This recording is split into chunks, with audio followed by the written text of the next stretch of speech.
Hello students. Today, we are going to look at the microscope, its key parts and functions.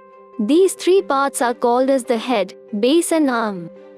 The optical components are mounted on the head. Focusing knobs, condenser, light source, stage and substage are mounted on the arm and base. The slide that you observe is kept on the stage. The substage moves the slide mechanically under the lens. The slide is observed through the eyepiece lens at the top of the microscope. They have a magnification power of 10x, 15x and 25x. The revolving nose piece is attached to the bottom of the head. It holds the objective lens. The objective lens is the first lens which magnifies the sample being viewed. Their magnification ranges from 4x to 100x.